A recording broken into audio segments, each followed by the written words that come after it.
Hi guys, and welcome to Together We're Journey. My name is Jeanette, and I'm at my parents' house, as you can see, and behind me is a mature lavender.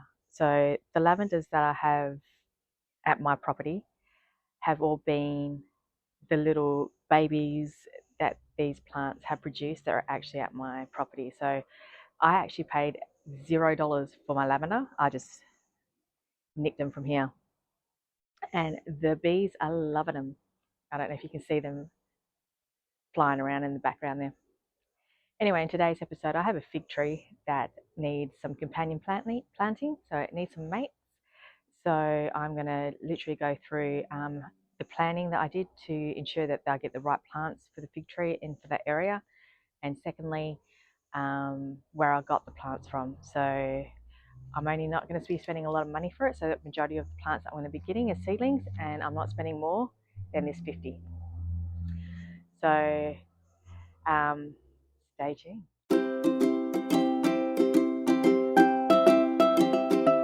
Okay, so welcome to my subject book. Got this from news agency or Big W, I think it was. I tell lies, it's Big W. And you know, kids, you buy this for kids' schools, right? But it's also very handy for me. And in it, I like have like a piece of paper that I'm going to draw on. But I have my little workbook as well. So this is my workings that I've gathered information on before I actually started any of my permaculture stuff. So my self-sustainable garden, and I'm using the permaculture principles. I haven't yet named my garden. That's going to come down, I suppose, a little bit further.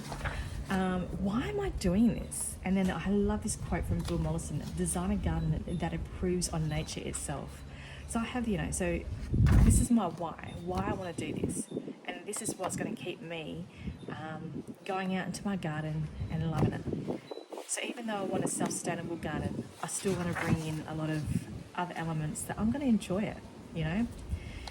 So I like to start off with the earth, right? So what zone am I in? I'm in the Australian Zone 4, which equates to about USDA Zone 10. Basically, my climate's going to be dry Mediterranean. So I've got to think about the sun and the wind, because I know that in this area is going to be windy and it's going to be really sunny. I've got to look at the lay of the land, so the layers of the forest. So I spoke about the layers of the forest. The compost layers as well, which I haven't gone through yet, but I'll go through the compost things as well. I want my garden to follow the feng shui of a house and bring it out to the garden. That's what I like to do. I like to bring out spirituality, and later on you'll see that I'll have a little Zen garden, I suppose, in a way, because that's what I want in my garden. I've done some research on how to turn sand to soil, and I've been using that for a bit now. This is my soil recipe, which I've shown to you on a previous video. The different types of mulch I can use, even living mulch, like some edible ground cover. Eventually I want to do like a little raised flower bed, so got to think about, do some research on plants that can help keep the flower bed up, instead of using structures like brick or cement or tin or any of the raised beds that we've gone through. I even I watched a YouTube video with Jeff Lawton, and he goes on about talking about weeds, and I literally went through my garden and had a look at the weeds. So a tabweed proves that the soil's too compacted. A hair nest kind of weed proves to me that it's quite loose soil. So if I can replicate that with a plant, and that will help bring my soil back to somewhat of normality. Then I've got to look at my second element, which is water. So how am I going to get water from? If I want to be off the grid, I need to bring in a lot of water tanks and ways of collecting water, because during our winters we can collect a lot of water. I can't say that a 20,000 litre water tank will overflow. I don't think we collect that much. However, I do gauge it though, and I wanted to gauge one put a rain gauge at the bottom of my garden, in the bottom near the entrance gate, near the electricity box, all that. And I also want to put one at the top part of the garden as well. So I'm curious to see if there's a difference in the rainfall in my garden. Yeah, granted it's 3 acres, but it's just interesting to find out. Get to know your block, hey? The third element is air, and this here is my windbreak, and I did some research on how I'm going to set up a windbreak to help break the wind. I talk about vines and vertical stacking, and then my fourth element is fire. So I've got fire pits as well. Do I do it with a permanent fire pit? Why do I want one? For warmth and enjoyment during winter and barbecues, right? And then I've got the ones that, I can move the fire pits around just basically to get me some carbon for the plants. Also, to talk about fencing. Do I need a perimeter around my block? How am I going to keep the animals in? Do I need to do internal fencing? And that gives me an idea for like living fences, like hedges and stuff like that will, keep some animals out, allow some in. Like, where do I want my footpaths? How do I want my driveway to be? That kind of stuff. What fire retardant plants are there that I can integrate into my area? Now this here is my block. This is like an overview of my block. So I just collect all sorts of things, and then it's just like, right, so this is the overview of my block. This is, you can't see it, but I've actually drawn in this, funny enough, with black pen, you can't see anything, but pretty much the outline of how I want my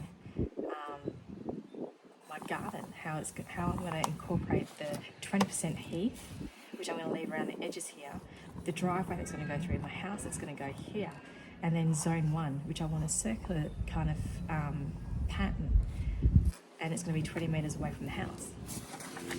So I did a lot of design and thinking about why it's, how I want my garden, and I pick up different ideas from magazines as well. Like this is the self-watering raised bed, so I've yet to try that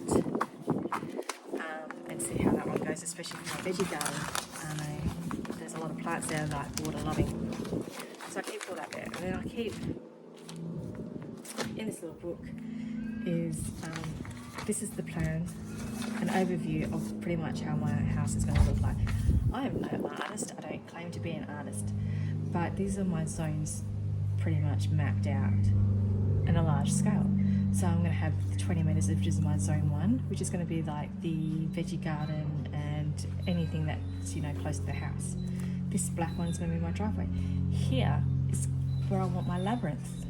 I want like a little meditative labyrinth, and that I can actually go out, walk and meditate at the same time. It's called moving meditation. And just like a little area. This here is going to be like my fruit and veggie shrubs and trees. And then out here is going to be obviously the bigger trees because they're further away from the house. Again, it's all this information that I've collected along the way. So like all these zones get broken down, and then like this is my little, this is how I'm going to do it, this is what plants I'm going to plant there, this is what it's going to look like, this is zone 1A border. How do I want zone 1A? This is me trying to like figure out how I'm going to get my water reticulation to retip pretty much my whole garden. So I've yet to play with it. I've got obviously more to think about. I've got zone 3, 4 and 5, which I haven't finished yet. But yeah, so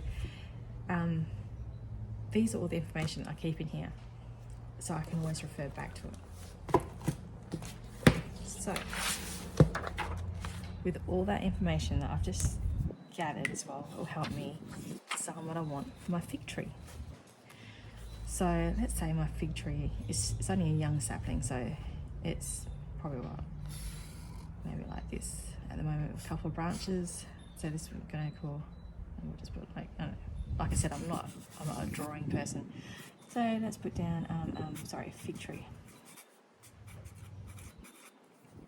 Alright, so I already have a marigold back here. We'll call that marigold. So that one's already established and around there. So I've already got mulch around there as well. So what I actually do need is like what? Let's start from the ground. We've got the canopy, so this is my canopy, because that fig tree will grow out beautifully. So this is my canopy. My sub canopy, I know, is going to be a camellia, so I will probably place that one maybe, let's go 5 meters out, and I might put a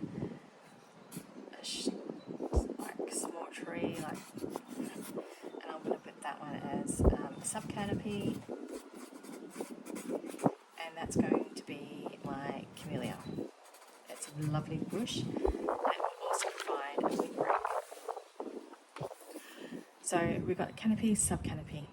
We've got a marigold, which will bring in flowers and pollinators, which is great. So what do we need now? We need ground cover. So the best ground cover I can do at the moment is literally strawberries. Strawberries and fig trees are good complements of each other, because strawberries flower, they bring in the pollination for the bees. So strawberries and marigolds, all good. Now I also want to bring in some shrubs. So I will probably have about 4 daisies. Now these daisies I can probably grab from my parents' house. Mum has a whole bunch of daisies and they've got little babies, so I can actually collect 4 different colours of daisies. So that potentially can be free. At Mum's house. So and then we can put, like, you know, say a shrub here, a shrub probably just behind the strawberries, and then I might stick one over here as well. So you've got the 4 shrubs, daisies.